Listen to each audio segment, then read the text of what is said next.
Good morning, Little Masters, and welcome back to today's Tolkien Times. I'm the Man of the West, also from the Prancing Pony podcast.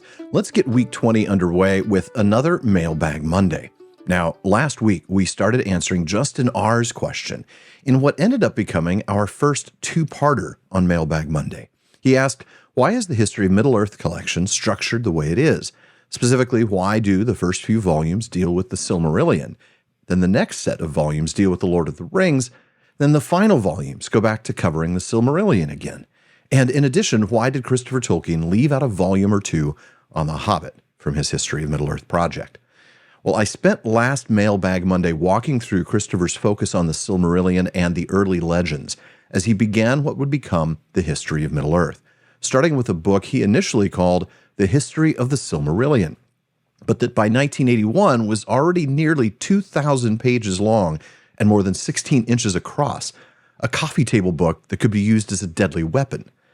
And though I feel like I answered parts of Justin's question pretty thoroughly, I didn't get to the last two bits. Why did the History of Middle-earth switch back to the Silmarillion after Christopher completed the volumes that focused on the Lord of the Rings? And why no History of the Hobbit from Christopher Tolkien? Let's go ahead and dive in, see what we can discover today. So in Volume 10 of the History of Middle-earth, titled Morgoth's Ring, we read Christopher's thoughts in the foreword.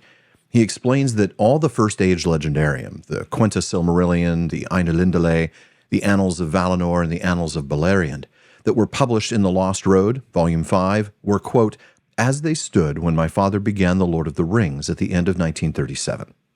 And that his development of The Lord of the Rings, also, quote, was the first great break in the continuous development of the Silmarillion from its origins in the Book of Lost Tales. So, after Tolkien finished The Lord of the Rings, he returned to the Silmarillion. After all, he wanted it published, connected to The Lord of the Rings as a single work. In his words, one long saga of the jewels and the rings. At that time, then, we see the creative power and confidence of that time is unmistakable, as Christopher says. Professor Tolkien began a lot of new work at that point. The new Lay of Leithian, the new Tale of Tuor and the Fall of Gondolin, the Grey Annals, and a revised Quenta, but each of them was abandoned. And Christopher says, I have little doubt that despair of publication, at least in the form that he regarded as essential, was the prime cause. Christopher then points to the things I talked about in Series 1's Tolkien Tuesday episodes, the inability to get the Silmarillion published with The Lord of the Rings.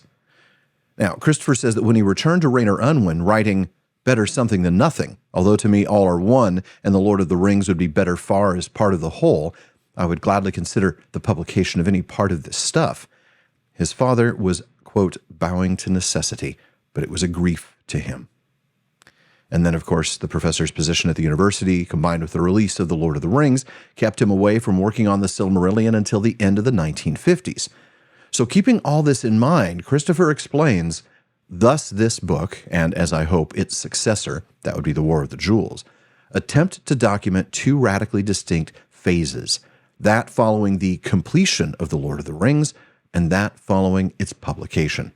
For a number of reasons, however, I have found it more satisfactory in presentation to divide the material not according to these two phases, but by separating the narrative into two parts. While this division is artificial, I have been able to include in this book a high proportion of all that my father wrote in the years after The Lord of the Rings was finished, both in narrative and discussion, to which must be added, of course, all the material in the volume of letters, concerning the elder days before the hiding of Valinor.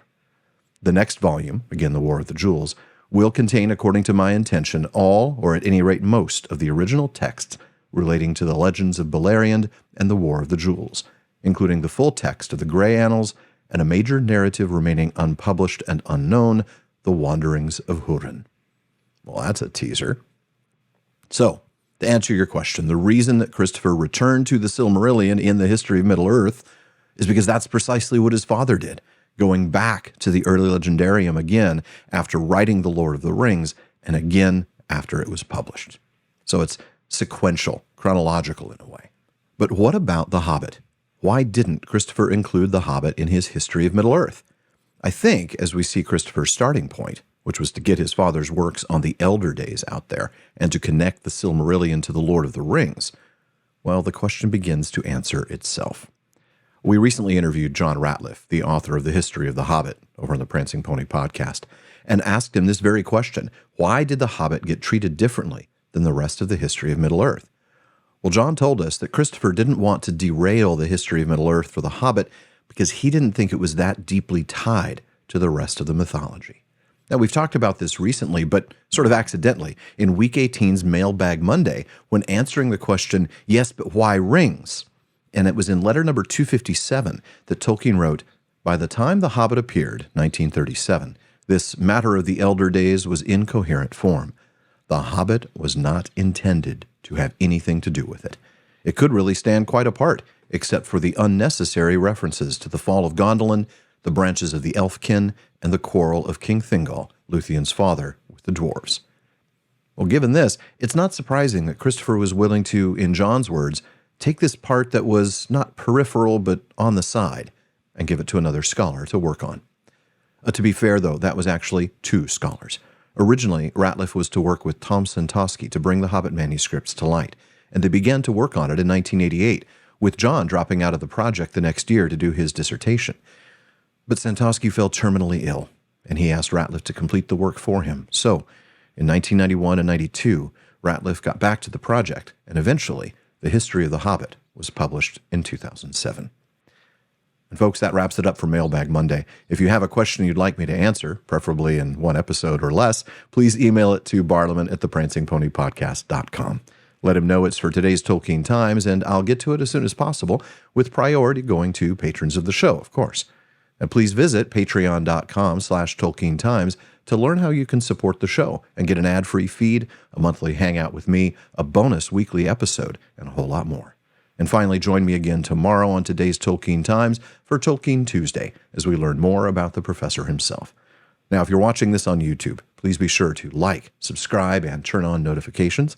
Please follow or subscribe in your podcast apps and follow @Tolkien Times on Instagram, Twitter, and TikTok.